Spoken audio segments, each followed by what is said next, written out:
नोङो अननानै फैफिन आंनो नोंखौनो नांगौ आं नोंखौनो लागोन आं नोंखौनो बजबफिनगोन फैफिन नों मिमि आं नोंखौनो नेनानै थागोन जेरावखि थाया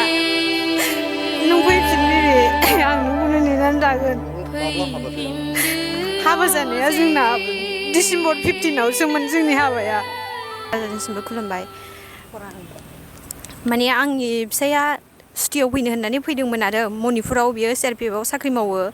15 दिननि थाखाय सुटियाव फैदोंमोन आंखौ लोमजादों होननानै फैदोंमोन आरो बियो ओमफ्राय दा नैसिमबो न'आव सफैयाखै आंबो फन खालामदोंमोन फनाबो मबाइल थबाइल गासिबो अफजोब जेबो खबरानो गैया दा बिदि जादों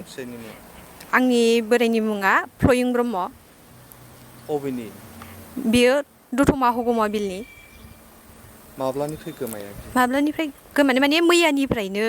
मैया फैदोंमोन नालाय बियो मैयानिफ्रायनो आङो जेबो खबरानो गैया मैया फैदोंमोननो बियो 4:30 बिदि टाइमाव फैदोंमोन आरो होजोंनिफ्राय बियो मणिपुरनिफ्राय फैदोंनो आंनि हिन्जावा लोमजादों होननानै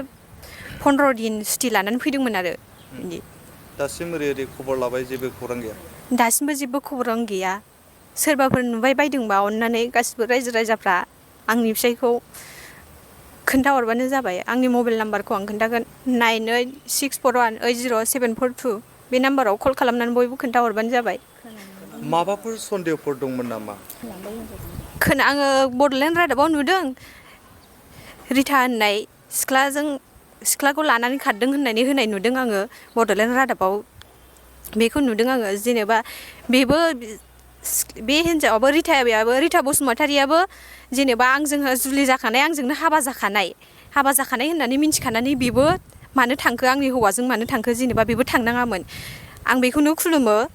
आंनि हौवाखौबो बुङो आङो फ्लयिं ब्रह्मखौबो बुङो